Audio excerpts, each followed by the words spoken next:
All right, hello everyone. Welcome to some new content. We call this the Full Mount Podcast. So, what it is me and my buddy Nick. Say hello, Nick. Hello. All right, so it's us, and we're gonna try to bring you guys weekly MMA content.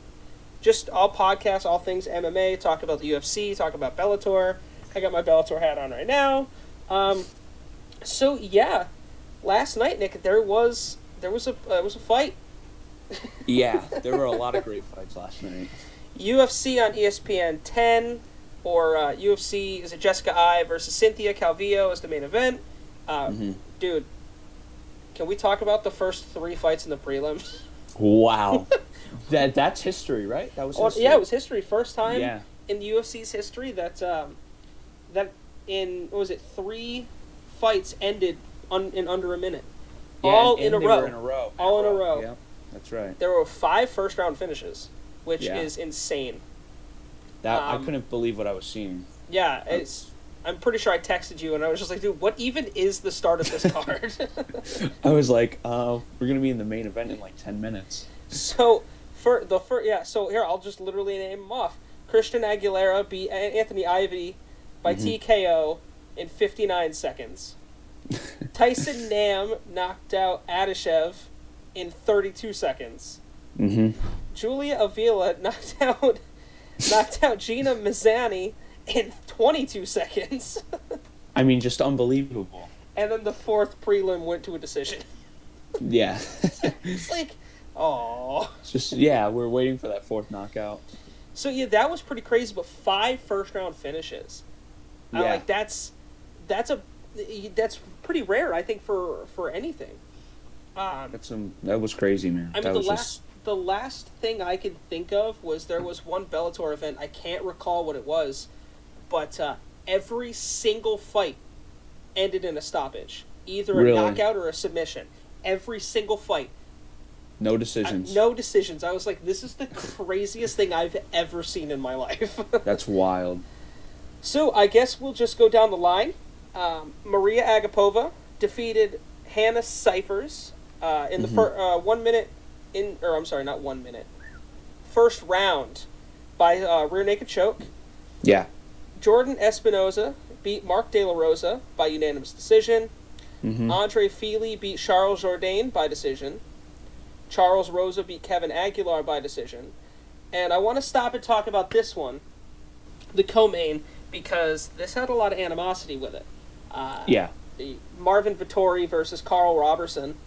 For those that don't know the background, these guys were slated to fight last month, but Roberson had to pull out due to weight cutting issues, and there was this big brawl almost in the middle of the hotel that next day.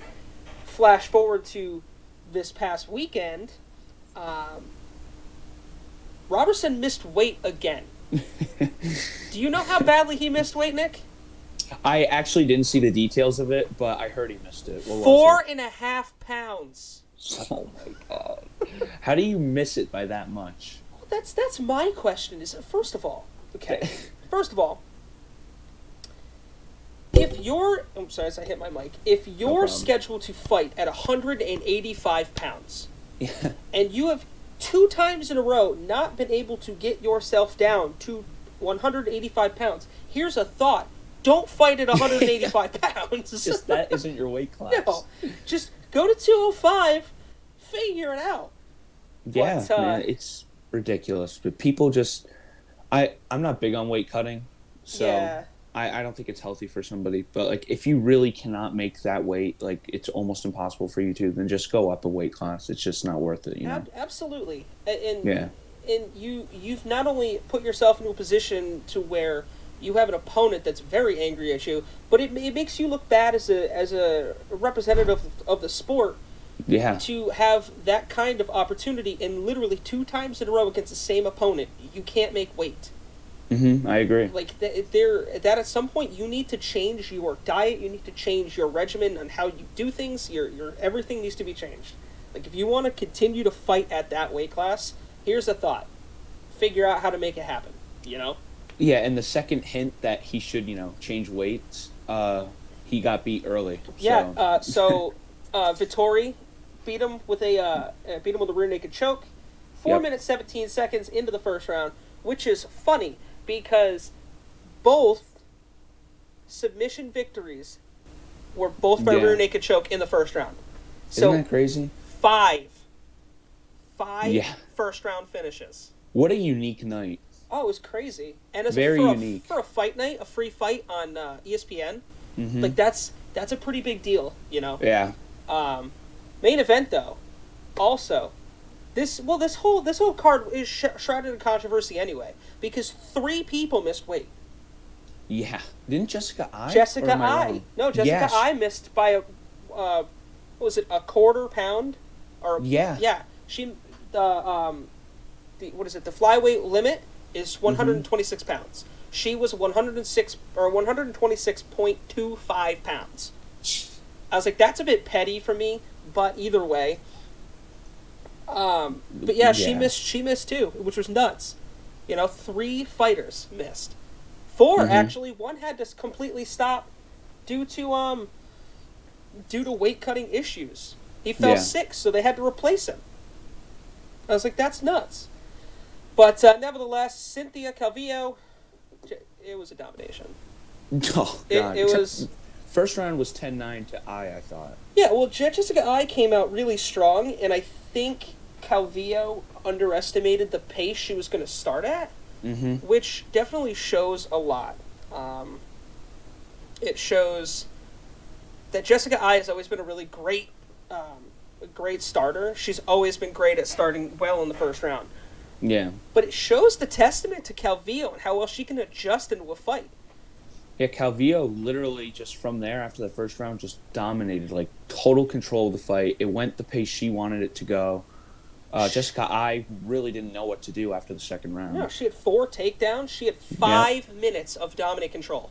Her ground and pound was great. Oh, yeah. She had a couple chances where she may have been able to get into a good spot to where she could go for a submission. Jessica Eye is just really crafty and like on the ground. She's good enough to have deflected all that, but it just shows, man. Cynthia Calvillo should be really looked at, and this is a statement for someone who moved up a weight class. She's letting you know that hey, you know, I'm not here to mess around. She wants that title eventually. Oh yeah. She's gonna go for Shevchenko, and I mean, I don't see anybody being Shevchenko, but not anytime soon. No, but Calvillo's really like she's earned my respect. She's a great fighter. Oh, absolutely, yeah. I definitely agree. So, thoughts overall on the card? I was totally impressed, honestly. I was going into last night thinking it's just going to be some boring fights, you know, a lot of no-names, but they really, you know, I underestimated them. They really performed well. Absolutely. A lot of great fighting. I was entertained, so. Oh, yeah, and again, I mean, the UFC is doing their best right now, putting on fights at the Apex. I think the cage is 5 feet smaller than regulation, like in circumference. I think it's 5 feet smaller than a regular UFC cage, which is crazy. Because if you're really thinking about the differences in preparation for a regular like UFC cage, you have a lot less real estate to work with. Yeah, that's a big difference, you know. So that's a lot of adjustment.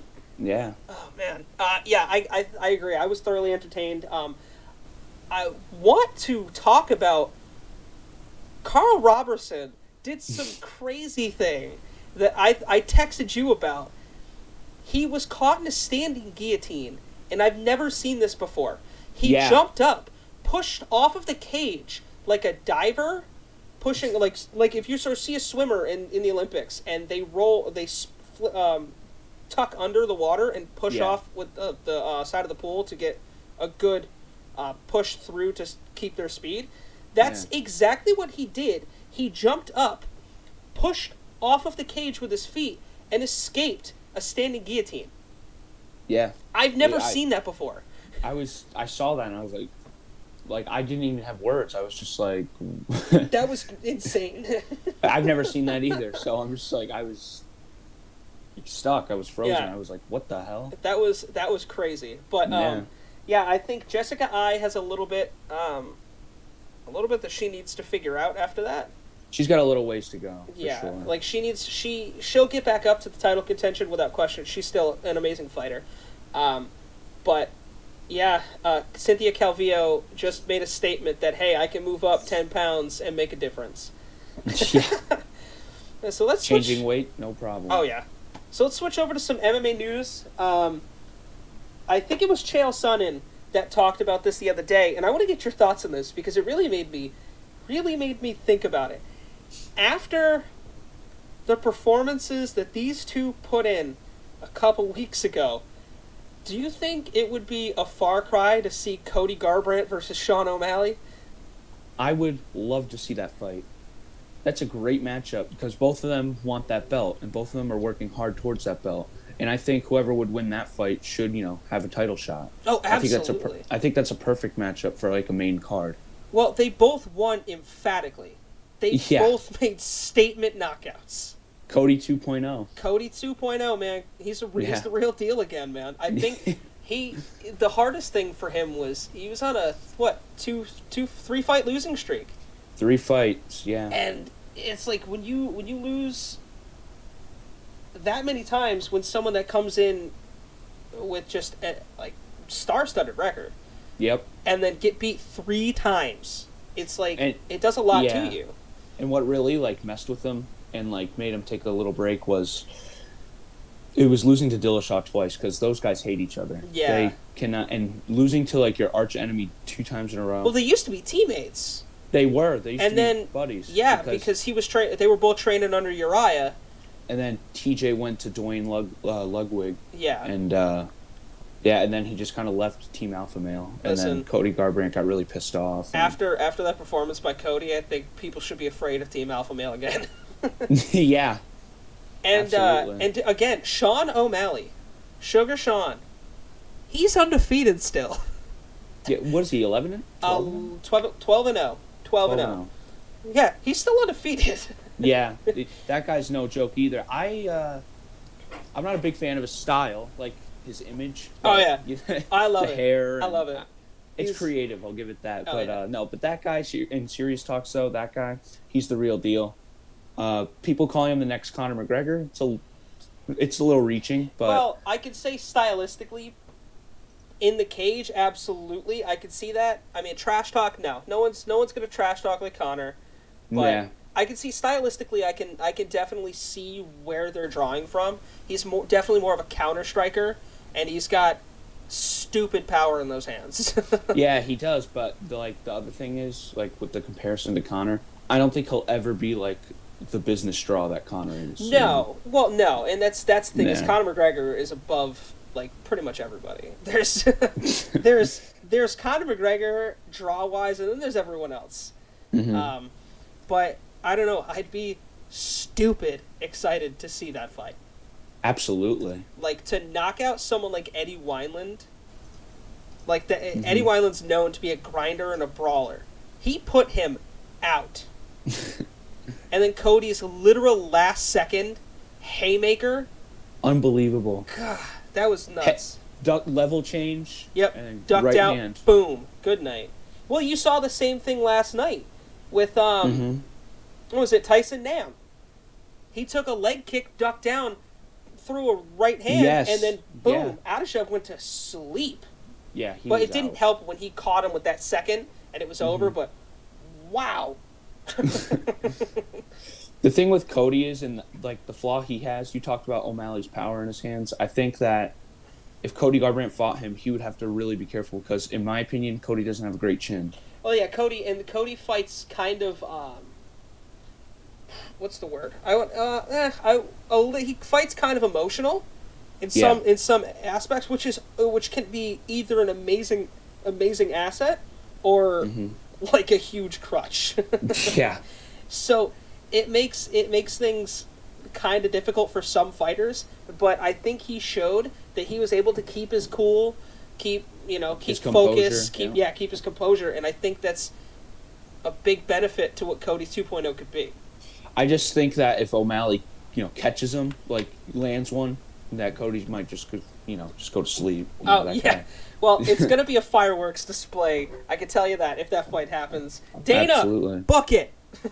Yeah, Dana, let's go. We're waiting. Here's the next thing I want to talk about, because it's been announced that on August 15th we're going to finally get the trilogy, Stipe Miocic versus Daniel Cormier. Now, the thing we've talked about is that this is most likely going to be DC's last fight. I don't know if he's announced it or not, but he's 40, 41. He's had arguably the greatest heavyweight career of all time. He's going to be a Hall of Famer. But Stipe Miocic is arguably the number one heavyweight champion in the history of the UFC. No one else has defended the title more than he has, successfully. He's the only guy to do it 3 times. So this fight has a lot going for it. Mm-hmm. Obviously, Stipe, with his injury, that's kind of held things back a little bit. Yep. And with the whole thing with people continuously asking if Jon Jones is going to fight DC, it's not happening. But I'm really interested in this fight because it's 1-1 if you think about it. It is, yeah. They knocked each other out. They did. What are your thoughts? I love to see the trilogy. I love how it's booked. I love how they're going to do it. And I think DC is going to retire after. I think he did announce that. I'm not sure, but I think it's possible he may have. I think he did on Twitter. He might have, but I'm pretty sure I saw that. But anyway, for the fight, I'm really excited. I'm one of Stipe's biggest fans. You know this. Yeah. And I am not a fan of DC. Yeah. Not a DC guy. But I can hate him all I want, but I have to respect his ability to fight. Absolutely. And he definitely is a Hall of Famer, one of the best heavyweights ever. I think DC is going to win the fight. Really? I do. I think DC is going to win the fight. He's going to end off on a good note, retire perfectly. But I don't see a knockout. I see a decision. Split decision. Yeah. I think these guys are going to put everything they have out there, and it's going to be a hell of a fight. A hell of a fight. Well, there's 3 ways this fight could go. Mm-hmm. Somebody can get caught, like we've seen the last 2 fights. It can be a decision, or don't forget, as an amazing of a wrestler as Daniel Cormier is, Stipe's not really a slouch on the ground either. No, he's not. I would be so interested in just seeing those 2 on the ground. Just seeing who's going to out-wrestle who. I would love to see that. Heavyweights wrestling, that's not boring, No, it depends on who it is. Yeah, like those type of heavyweights. So, like when Frank Mir and Brock Lesnar, both times they fought, like, the wrestling in that was so high level that it was so entertaining. It was so entertaining. So it depends on who you're watching. But as well as I do, that there's only one thing that's for certain. When Stipe Miocic lines up in the cage against Daniel Cormier, all eyes are going to be on that fight. Oh, absolutely. That's sold out. Oh, without question. I'm excited for that. So August 15th, I don't think anything else has been announced, but no, we're going to have to wait to see. Now, I can't wait. Yeah, I know. The next topic I want to talk about is one that we've kind of joked about, and that's Dana White versus everybody. That's right. Dana White is at a war with quite a few guys right now. So everyone knows about the turmoil with Jon Jones. Mm-hmm. For those of you that don't know, Jon Jones wants to fight Francis Ngannou, but there have been tons of things going around that he wants, like, crazy money. He wants, like, Deontay Wilder money. Like, that's... I can't see that. Then there's on side of Jon Jones where he's saying that the UFC promised him the fight and then said, well, you can't have it now.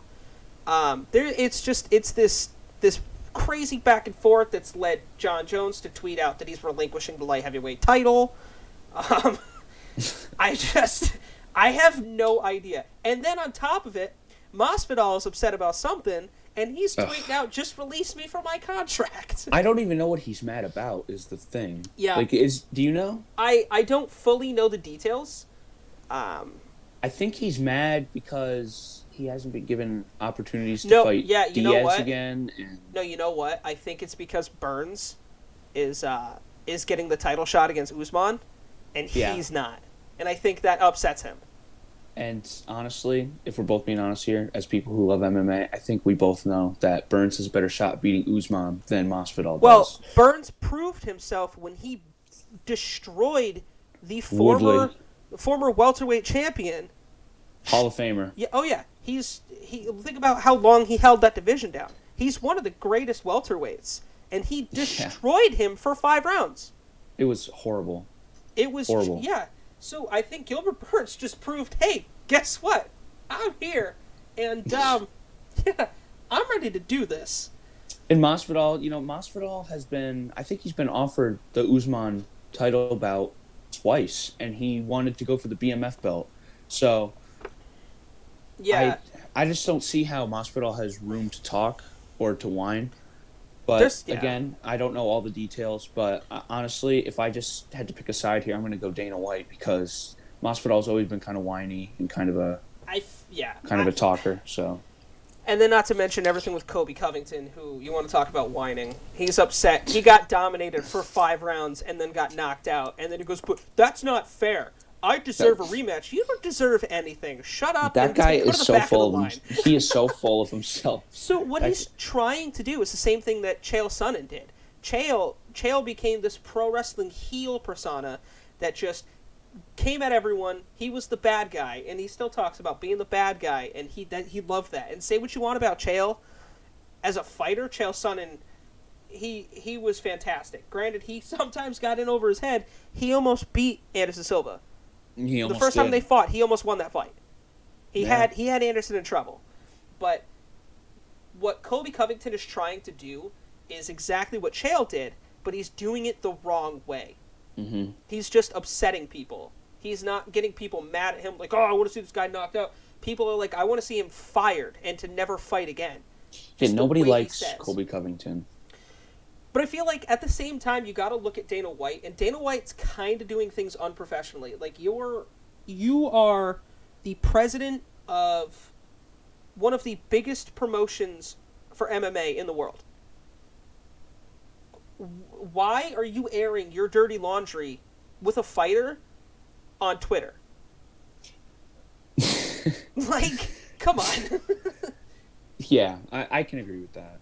It makes no sense because, again, I have a lot of respect for Dana. I've been an MMA fan my whole life. Like, I remember MMA. I remember the UFC before the Ultimate Fighter even started. Like, I remember the old school days, which is dating me, telling everyone how old I am.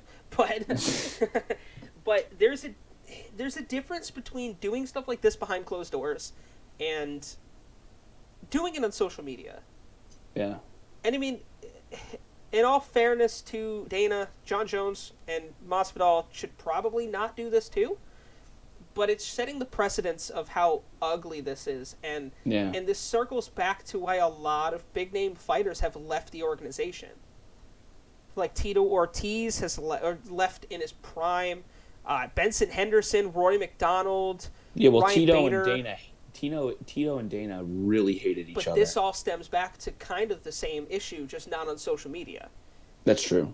But again, like even Ryan Bader, Sage Northcutt, who got cut for no reason. Like it's just it's the way that they do business, the way that he has done business historically, that definitely ruffles people's feathers. Yeah. Now that that's out of the way, let's talk retirements, shall we? Shall we?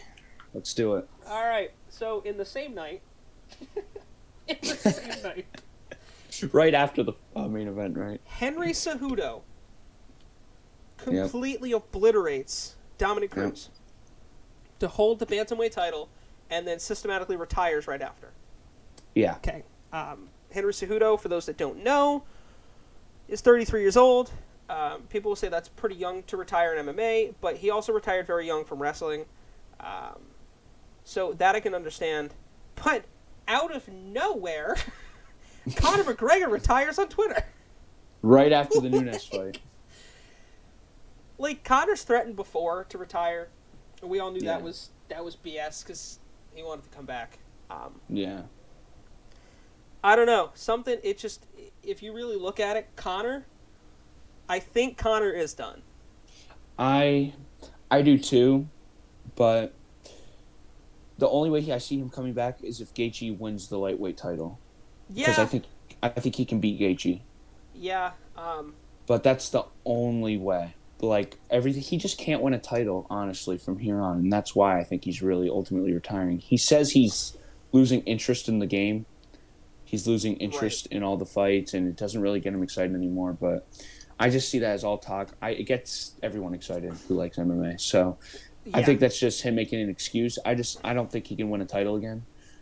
But I think we're at the point now where the only way he'd maybe have a chance is to move back down to 145, and I don't think he wants to do that. No. Obviously, Kamaru Usman is way bigger than Conor at 170. And way better than Conor at fighting. Well, the difference is Conor looks mainly to knock you out in the beginning, and Usman picks you apart. Usman takes his sweet time. He methodically picks you apart until the point where he's gonna just end you, which is is exactly how the fight with Covington went. But yeah, I agree there. I think Conor just knows that it's kind of done for him. Like you're not gonna get another shot with Khabib. He shouldn't. No, and I think you and I both agree on that. And this is coming from a place for us where Conor, for me, is one of my top 5 favorite fighters, and it's Nick's favorite, or he's Nick's favorite. So I think Conor is officially done. Plus, he's making money off of other things. He's got 2 kids. You know, he's in his early 30s as well. I know it's young, but it seems like perfect timing. Right? Yeah, and he can go on to do so much more. Conor McGregor is not going away. Just because he's not fighting. He will be in the public eye more. He'll be involved. He'll be in the public eye. Henry Cejudo, however, has said, he even mentioned it in the podcast he did with Joe Rogan, which you guys haven't watched. It was great. He talks about big fights. Like, if there's a big fight, he said, he'll come back. Yeah. But other than that, he said, I retired young, and wrestling, I've accomplished everything I could have ever imagined in MMA. I've made my money, I've made my name, and just to walk away on top. So I don't really blame him. No. He feels he's left his mark. Yeah. In the fighting world. I agree. Also, quickly touch on, we mentioned Khabib. Update on his father, who had COVID-19. He is, I guess, doing better. He's out of the worst, which is good. I think I can speak for both of us when I say we send our love and respect and absolutely and hope for Khabib's family, and hope that his dad makes a full recovery. I know how much he means to Khabib, and I know you the same with me. My father's pretty important to me. I know your dad's important to you, so I couldn't have even imagined. Yeah, absolutely. Let's talk Fight Island. Let's do it. Fight Island, which no one knew where this was. No one had any idea. Last week.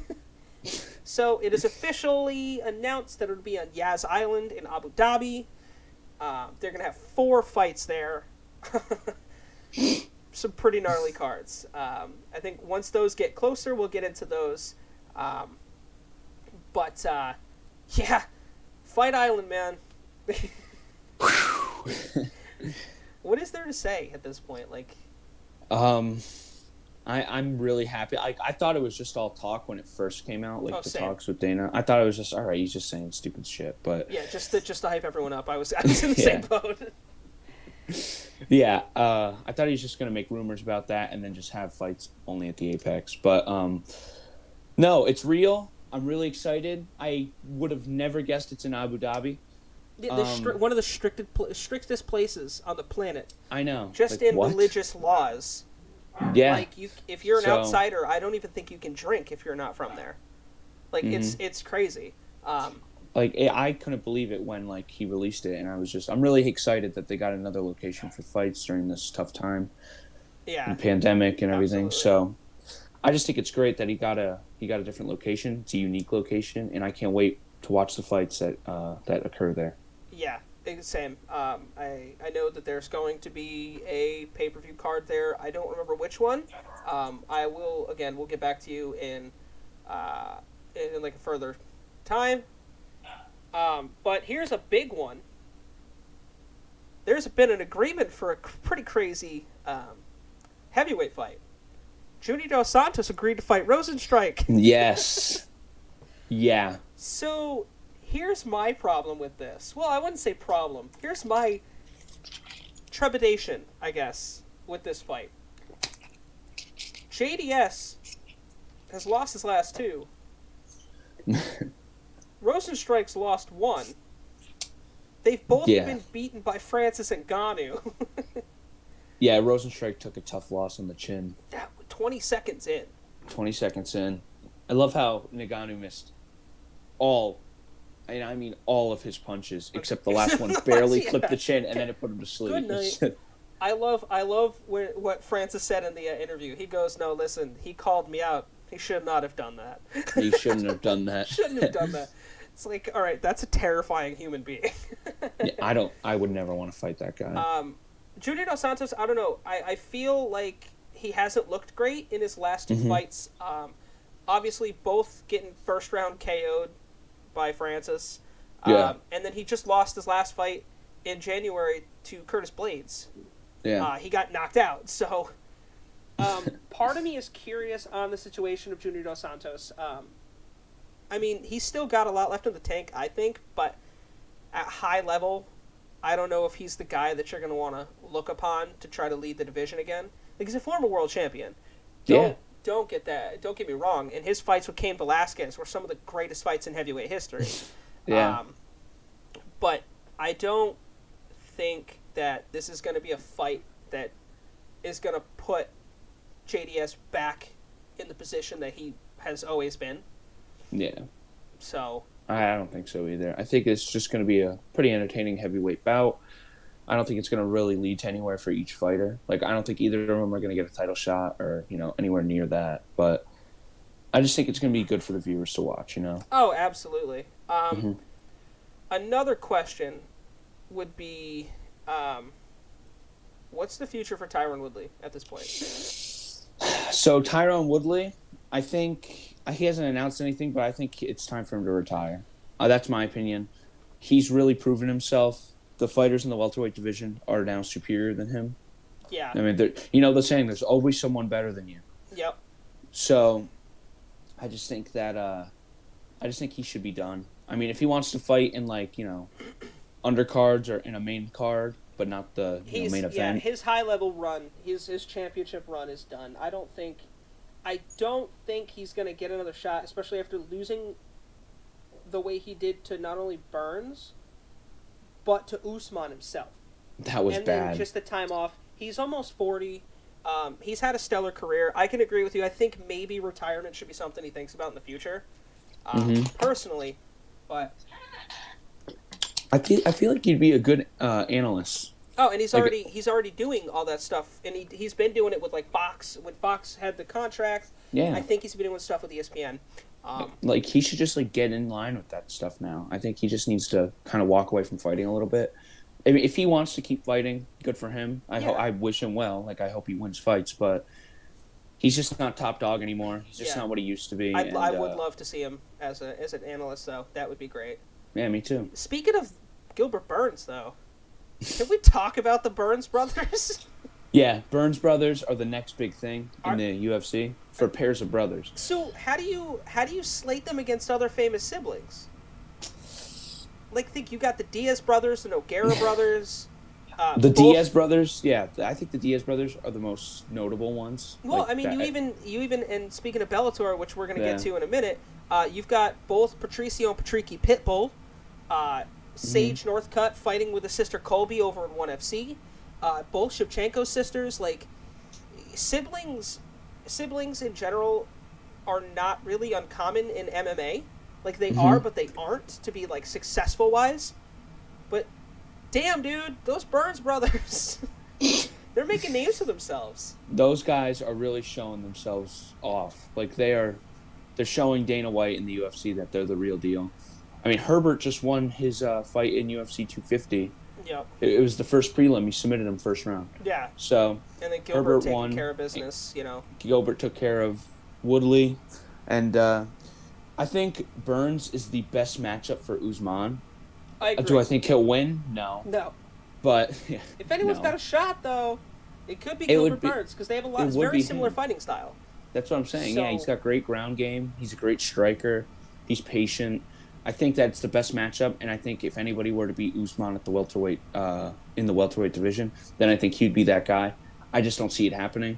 Yeah. But back on your question about like them being brothers in the UFC, I think they're the next like famous brother duo. Yeah. Because the Diaz brothers were, everyone knows the Diaz brothers. Everyone still knows Nick and Nate Diaz. Whether you're a fighting fan or not, you know the Diaz brothers. Whether you like their personalities or you hate their personalities. Yeah. There's no way you don't love watching them fight. Yeah, great fighters, entertaining fighters. I think the Burns brothers are the next big thing, and they're going to be famous fighters for viewers to watch. Yeah, I can agree. I think they both got all the skill sets to be great. I think they could both be champions at some point. At some point, not anytime soon. Yeah. Well, again, we're gonna have to see what happens with Gilbert against Usman. That's the first one. But let's switch gears to another promotion. Bellator. Bellator just signed a big deal, dude. Multi-year deal with DAZN, which I believe they are just renewing a contract at this point because they've already signed one. They've been with them for a couple years now as a streaming platform. 9-figure deal. So they're making some money. Basically, what it includes is 7 exclusive fights to DAZN themselves, as well as 15 simulcasted between DAZN and Paramount Network. Now, I think this is a big move for them because this helps exposure not only for themselves but for DAZN themselves, like DAZN as a platform. DAZN, if you guys aren't aware, it's a fight platform or multi-sport streaming platform, mostly known for fighting between kickboxing, boxing, MMA. And it's fairly cheap. I have a subscription to DAZN. It's fairly cheap. It's a good way to watch some good fights because Bellator does not do pay-per-view events. No, they don't. They do DAZN events, which you pay for the subscription, but it's not like a one-time thing. Mm-hmm. So I think this is a big deal for them. I think this is a good move. I agree.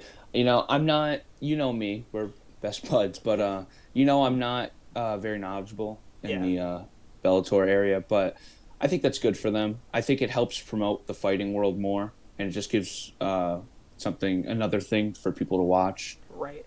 So I can't wait. I'm excited to get into Bellator more. Right. Yeah. And the next podcast, when we talk about Bellator again, I think that you're going to see I've learned some stuff because I'm going to study it a bit, and I'm really excited to get into it, and I'm excited that you as my friend can teach me some stuff about it, and I just can't wait to view it some more. Yeah, and for you it shouldn't be too hard because there are some names that have been in the UFC or other names that you've seen other places that fight in Bellator now. Yeah. I mean, like Ryan Bader, AJ McKee, which we're going to talk about AJ in a bit. Yeah, Chris Cyborg, Gegard Mousasi, Benson Henderson, Phil Davis. Like there are Fedor fights there. Matt Mitrione. Like there are big names that have fought other places that are well known that fight in the Bellator now.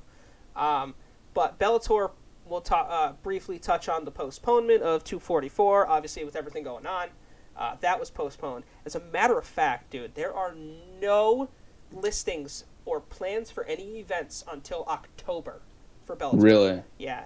October 3rd, the only fight announced, and it's going to be in Dublin, Peter Quayle versus Patricky Pitbull.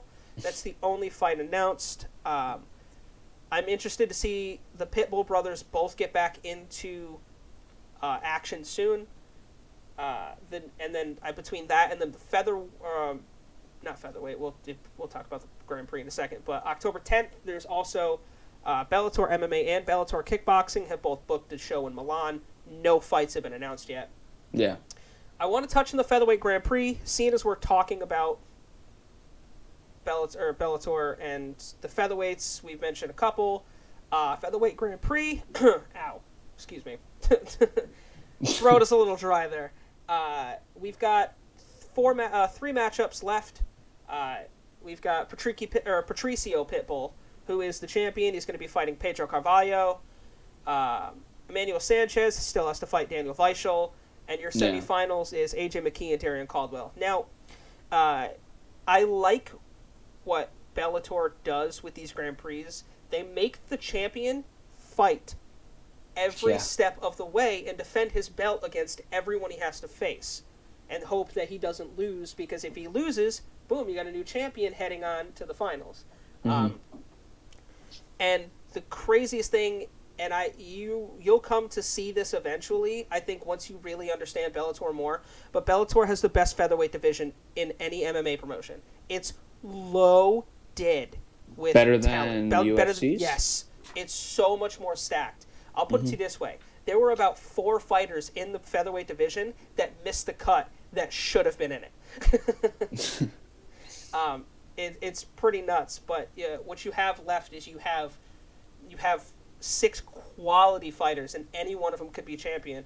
As a matter of fact, Darian Caldwell is the former featherweight champion. So I think Pitbull is going to move on to face against Carvalho. I think it's going to be Pitbull and AJ McKee in the finals. And I know you know enough about AJ McKee that I think you can agree with me on that. Yeah, I agree. Absolutely. I personally think AJ McKee wins it all. He's undefeated. I've seen him fight live. He is a special individual. He's a great fighter. Yeah, he Absolutely. is for sure a special fighter. Obviously, we'll get into more about Bellator next week. But let's move on to the next event. The next event we have is UFC Fight Night. Mm-hmm. It'll be on ESPN as well. Curtis Blaydes versus Alexander Volkov is your main event. So we'll go through some of the notable prelims. Frank Camacho will be on the card. Let's see. Tisha Torres will be fighting Brianna Van Buren. Clay Guida makes his return in the prelims. Clay Guida, yeah. But moving to the main card, you'll have Jim Miller versus Roosevelt Roberts, Lyman Good versus Bilal Muhammad, Raquel Pennington makes her return against Marion Renault, Josh Emmett fights Shane Burgos, and then your main event will be Curtis Blaydes against Alexander Volkov. Now, any thoughts before we get into predictions? Can't wait to see Pennington. I haven't seen him fight in a while, to be honest with you. Raquel Pennington. Yeah. Well, her last fight was against Amanda Nunes. That's right. I didn't see that fight though. I haven't seen her fight in a while. Yeah. And but for I'd have to say Curtis Blaydes and Alexander Volkov probably, it's the best fight that night, because Volkov's no joke. You've seen how big he is, Jesus. Yeah, he's a monster. And Curtis Blaydes is no joke either. Curtis Blaydes hits like a Mack truck. I see somebody getting caught in that fight, and I think Volkov's going to lose. I think Curtis Blaydes is going to win that fight. I can agree. I can definitely agree. It's gonna be fun to watch. I'll give my rundown. I think Tisha Torres wins her bout. I think Clay Guida gets back on top, because I love that guy. I'm gonna go with Jim Miller, Bilal Muhammad, Raquel Pennington, Shane Burgos, and I think I'm gonna have to go Curtis Blaydes. Yeah, I'm going Curtis Blaydes too. I'm going a second round knockout. Oh, I could see that for sure. Yeah. Yeah. It's gonna be interesting this weekend. Should be fun. Fun. All right. So, any final thoughts? Anything that you want to add to this glorious first podcast? I had a lot of fun. I'm really happy that me and you got this going, and I'm really excited for UFC 253. Khabib and Gaethje. That's right. That's coming up. Yep. And I'm just so pumped for that. Was just announced. Volkanovski and Holloway. That rematch has been announced. Aldo versus Jan. Yeah, that's right. Yeah. There's a lot of good stuff coming, guys. A lot of good stuff that I'm excited for. I'm really pumped up for this, and I'm really excited for Khabib and Gaethje. I'm rooting for Khabib because I'm a Khabib fan, but you know that. Yeah. But yeah, that should be a great fight. That's Khabib's best matchup, in my opinion. Yeah. And it should be great. Yeah, I think if anyone has the shot to beat him, it's going to be Gaethje. Yeah. But I know, man, I will echo your point. This has been a lot of fun. This came together super quick, guys. We literally thought of this yesterday. Yeah. I brought up the idea, and we just hit the ground running, and we're going to try to bring this to you every week. And I'm super excited for the future. I'm super excited, Nick, to get you into Bellator, dude. Yeah, I'm excited to get into it. You'll understand why I love it so much. Yeah. And yeah, I'm looking forward to keeping this train rolling for us with this podcast. So let's do some plugs, man. Shout out your socials. What's that? I didn't shout out your social medias. Give them the plugs, all of the plugs. Oh yeah. Follow me on Instagram. It's just Nick Kakuro. That's it. Add me on Snapchat, NickC273, and my Twitter is nkakuro. So follow me, like my tweets, like my pictures. Text me any questions, and I'll send you the link to the podcast. Everyone who's interested, I'll post the link after this video on my page. There you go.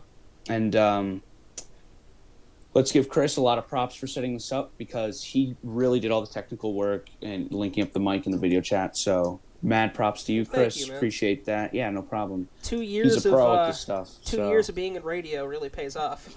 Yeah, absolutely. As always, guys, I'm going to leave the link to my Instagram in the description below. I'm going to try to plug Nick's stuff in the description as well as my Twitch channel. You guys can watch me stream some video games. And yeah, this has been fun, man. So we'll keep this train rolling next week, and look forward to seeing you guys there. Everyone, take care, be safe, and see you next time.